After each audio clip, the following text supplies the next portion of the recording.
Welcome back to Politics in Color. I'm Brian Jenkins, along with Jonathan Clark and Wilmer Leon. We are talking about, with our last guest, economics and some of the little finer nuances of policy making and those kinds of things. But what did you make of that? I got kind of lost in some of the economic jargon that he was talking about.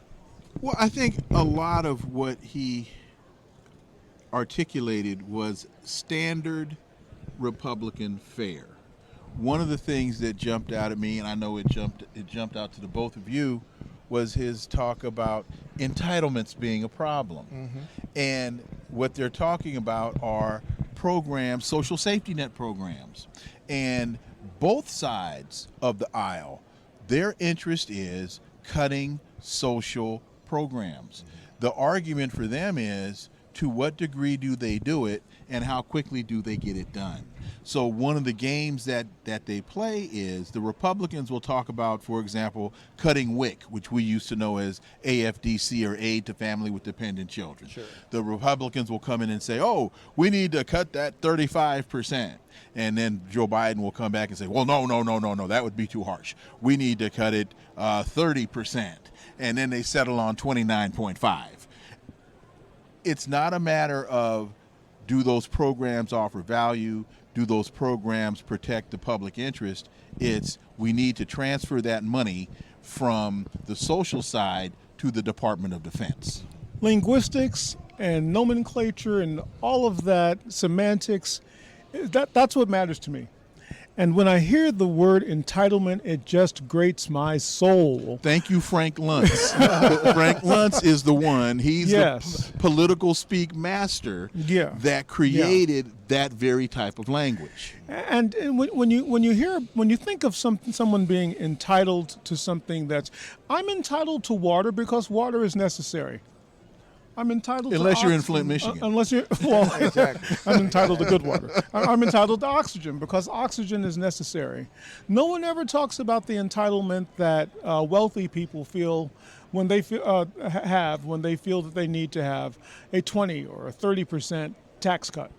I'm sorry, those numbers are out of skew. But no, you get the point there, which is that people who truly feel entitled don't call what they feel they're entitled to entitlements. Whereas people who really do need to have access to certain government services and certain government funds and certain government assistance are made to feel as if they're begging for a thing that they truly aren't entitled to.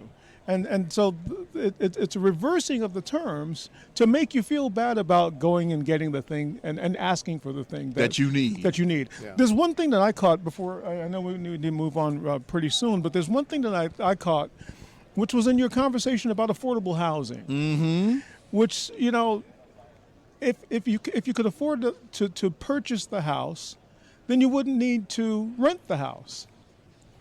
And right. It seems like a sort of double speak. Well, it was double speak because his response was basically a very benign, this is just the market being the market. This is the invisible hand theory and all that other kind of stuff. By the way, which was really a misinterpretation of Adam Smith and The Wealth of Nations, but that's a whole other conversation. What happened during COVID?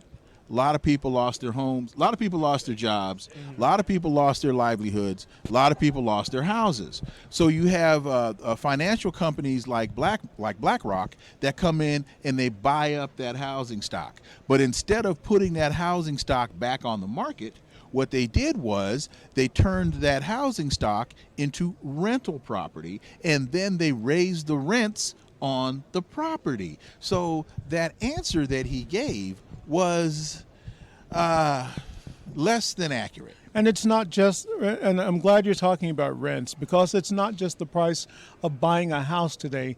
Rents have become unaffordable, and they're virtually uncapped right now. I believe the term the man used was the rent's too damn high. The party in New York, the rent's too damn high party. Yeah. Absolutely. Well, one of the things that they kind of grated on me is I asked him about the idea of reparations, where that plays in the economic picture.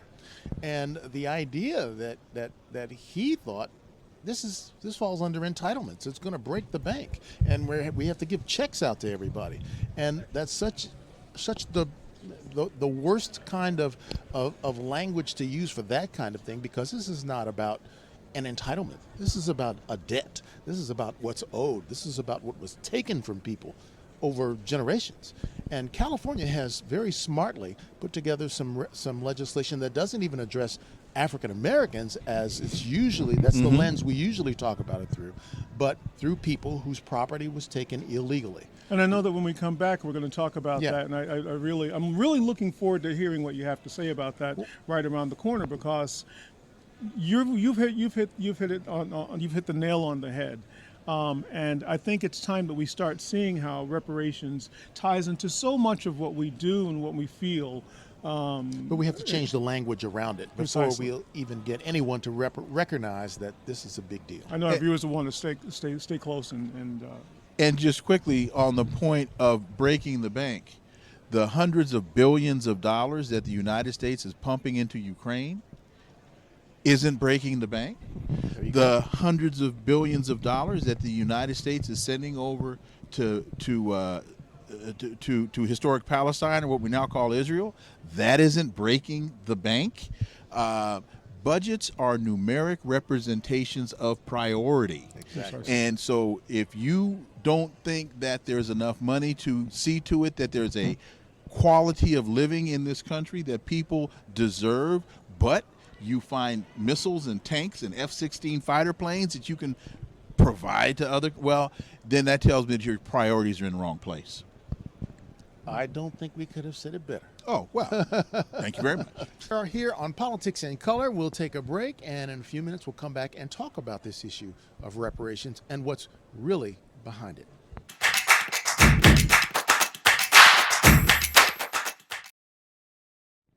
Welcome back to politicsincolor.com. We are in Milwaukee, Wisconsin for the GOP National Convention. You know, they might speak little of it on the GOP convention floor. Don't let me forget to introduce to you. I was so into this and I wanted to bring you to it real quick. But Wilmer Leon, Jonathan Clark with me. All day here. I got a brain freeze here.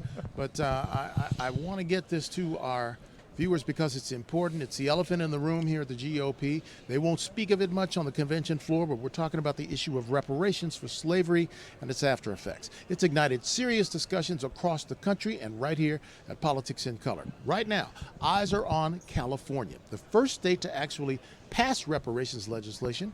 Joining the conversation, California State Senator Steve Bradford. He sat on the state's Historic Reparations Task Force, and after it finalized its 2-year study, he helped pass the nation's first package of reparations bills. Task Force and ultimately sponsored landmark legislation. Thank you for joining us, Senator. Take us into your mindset. Lots to talk about here, but take us to the mindset of your very first day when you sat down with your fellow committee members in 2021 to come up with a plan. What was in your head? Just hope and opportunity, being able to start the discussion about reparations in a real substantive way, and for California to take the lead in that, I was very encouraging. It was exciting. Senator, I imagine those hearings were difficult. How did you even start that conversation? It was tough in some places. I mean, some folks were very emotional about what they felt they were owed and due, and justifiably so. Many were, very much agitated that, we weren't talking about checks. This was, as I stated, never about checks. Reparations was about land, and how do we provide individuals who have never owned property here in California or America to become homeowners. That's how generational wealth is passed on. But just expanding the conversation of many ways we can address the wrongs that happen over 200 years of, in bondage servitude in this nation, and how do we not necessarily make folks whole, but at least make amends, make recognition, and some form of atonement. One of the most oft-repeated objections to reparations in California is that it was never a slave state. So what then are the justifications for reparations? California was very much a slave state. The first governor of California owned slaves. If you were brought here as a slave, you were treated as such. If you ran away, we had a fugitive slave law. that return you back to not only the state that you escaped from, but to the plantation. If you were a female slave and you gave birth, your child was born a slave. So we were enslaved in practice, maybe not in name, but in practice and deeds. We did everything that Alabama, Mississippi, Georgia did. So we were a slave state in practice, and there's no denying that. Well, that's good that you corrected that, because I think in most history books, it paints California in a much brighter light, so to speak. As we often say, there's stories that made America and the stories that America's made up. Those are the stories that America's made up. Families who have their property seized from them due to race-based eminent domain. Is that California's predominant violation here? In many ways, it is. I mean, and we talk about the Bruce family, which I did the legislation 3 years ago to return that beachfront property to Charles and Willa Bruce descendants. We're looking at where we can show where governmental entities, be it cities, counties, states, have taken property based on eminent domain, but on racial motivated taking of property. And it was hundreds of examples. We have Allensworth, as we all know, that was a black town that was formed, but they cut off the train stop and cut off the water and poisoned the well and all, but ended that. It's now a state park. Do we return that back to some of the heirs? I mean, there's plenty of examples. I mean, even in Santa Monica, where there now sits a 4-star hotel, which was property that belonged to Silas White as late as 1960, where he had a health African-American spa and health club there. And the city took it under the guise of we needed a parking lot. Well, again, a 4-star hotel sits on that property today that's still owned by the city of Santa Monica. Those proceeds should be going to Silas White's heirs. As those hearings proceeded, what were perhaps the biggest hurdles that the committee had to clear? One of the biggest hurdles was determining the community of eligibility. Okay, so we're not going to just see black folks lined up outside the Capitol saying, "Where's my check?" I mean, we probably will be, but they're not all going to be entitled to it. What makes you eligible? Again, being a descendant of chattel slavery, being able to tie your history, your lineage to chattel slavery, or that you arrived here prior to the early 1900s. So that's going to be the determining factor in and of itself. There's going to be some other criteria, but that's primarily the number one of narrowing it down to those individuals who would qualify. Does that include people of mixed races, people who are mixed with Native American or Hispanic background, maybe in towns where families fled during and after slavery? If you were property of, person of chattel slavery, yes, you'll qualify. We also understand it will probably include people of Mexican background. It might be even folks of, Native American background who were slaves as well. So we've done it for everybody else. Why not for African Americans? And I think it's long overdue. And I'm hoping we can embrace it as a nation and come to grips that, again, this is not charity. It's what's owed. Well said, Senator, and our hats go off to you and the committee for the work that you're doing. That's California State Senator Steve Bradford. Good luck moving forward, and thanks for joining the conversation. We'll get back now to our live convention coverage. Well, obviously that was taped earlier, but those are some of the issues at stake. We're not talking about entitlement. We're talking about what's owed. He represents the issue well. He does. He does. And especially mentioning that California, even though we don't ordinarily associate California with slavery, usually when we think of slavery, we're thinking of the Southeast. Chattel slavery. And chattel slavery. But he did a great job of explaining that likelihood is if you were of African descent here in this country, regardless of where you were, slavery plays some role in the legacy. And this is what changes the lens through which we look at that issue. It's not just about African Americans. There were many Mexican Americans and Native Americans and some indentured servant white Americans who were kept under those circumstances. And if you went to California before 1900 and your land was taken, then you are eligible. You're the political science person here among us. My minor in political science does not stack up with your doctorate in political science. We'll raise you. You'll see my minor, and I raise you a doctorate here. Yes, sir. But the politics of reparations appears to me to be evolving. There was one time where it seemed to talk about reparations. And maybe you could attribute some of that to who our spokespersons were. Mm-hmm. But certainly to talk about reparations would have been anathema. That was a third rail. If you went out and seek a political and in search seeking political office, and you started talking about reparations, that's a loser. But I don't feel that I feel it's part of the conversation now. But guess what? John Conyers brought that to the floor in the late 80s. And Every year until he passed. I think it was 2017, something like that. Sounds right. And then you have a female legislator who's now taken the mantle, and she's run with it. And to your question, what you have to applaud is the bravery of the African American legislators in California that brought these bills forward, and the coalitions that they were able to develop in order to garner support. Also, it's, I think, very important to understand that this was a 2-year study that actually resulted in legislation. One of the things that comes out of the national debate as it relates to the issue of reparations is, oh, we need to do another study. Oh, let's do another study. In fact, let's do this. Let's study the study that studied the study so that we can then decide if we need to do another study. So really hats off to the very progressive nature. That's progressive politics right there. And the other thing that I would say is they addressed what I've always said is the first question first. Are reparations owed? They didn't get caught up in the distraction of, oh, it's impractical. Oh, we can't figure out how to do it. Oh, we don't want to upset, disrupt, or offend the sensibilities of our white brothers and sisters. They didn't get caught up in all that foolishness. They first came to the affirmative conclusion, yes, reparations are owed. Then they moved to, how do we go about doing this? And the first objection they got from the Republicans in the state legislature was, oh, this is going to bankrupt the state. $800 billion. That's the cost they put on it. And the vitriol around it was, we're just going to be giving people checks. No, it's about land use differences, tax issues. There may be a whole lot of different things they look at. I think the senator likened it to the GI Bill. But a whole lot of those type of things that are used, but I give them much credit. They spent a lot of time on it, and they came up with something that now the feds are looking at. They're looking at it in other states. We'll see what happens. And it's such a simple calculus. You stole my land. Pay me for it. Exactly.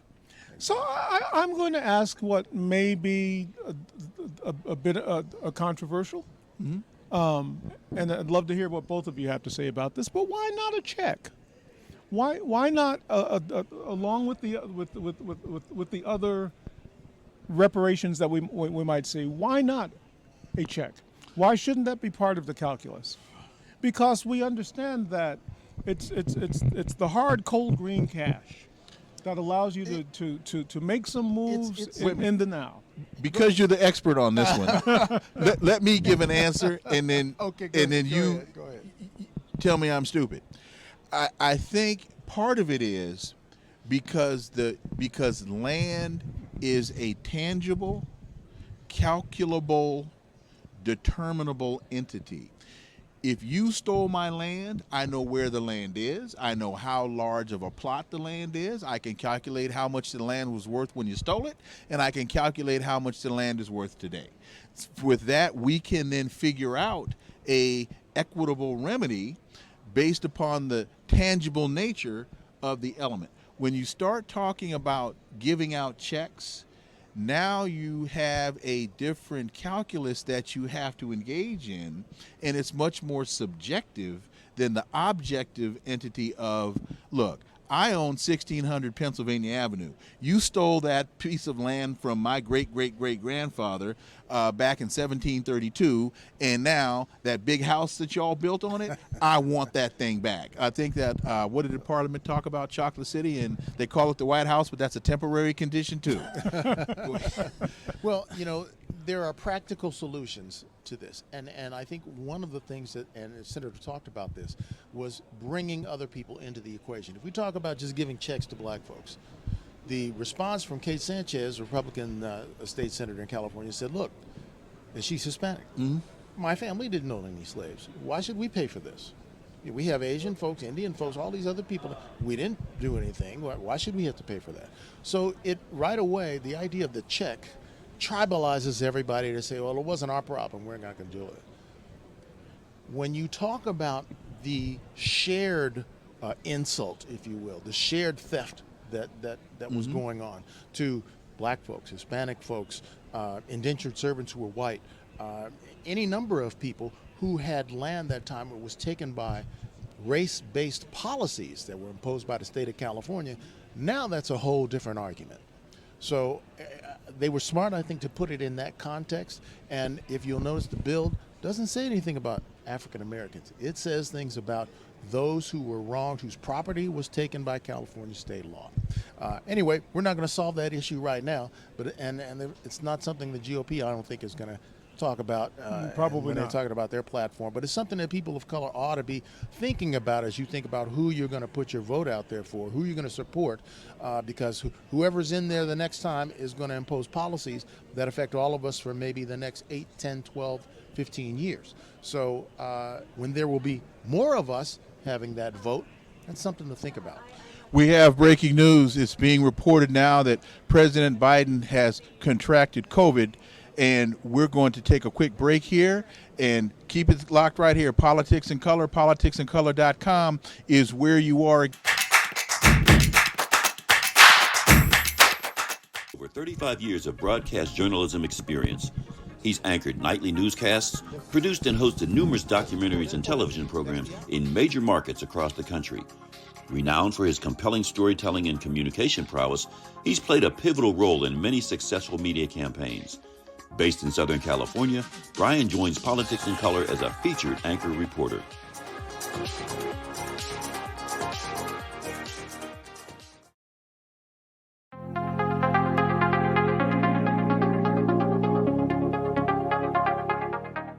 Dara Kennedy is an award-winning anchor and producer.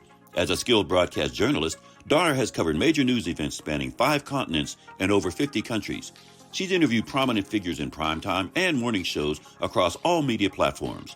Based in New York City, she delivers the latest national and global headlines as an anchor in the nation's premier market. She joins Politics in Color as a featured anchor reporter.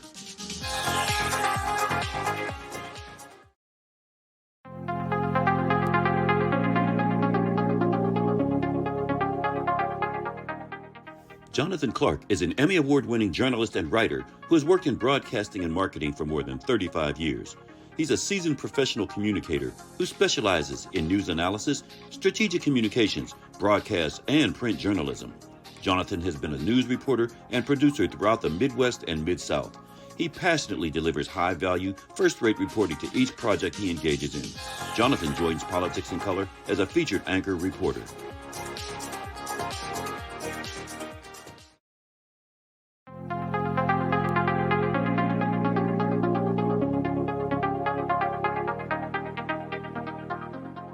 Dr. Wilmer J. Leon is a veteran political scientist.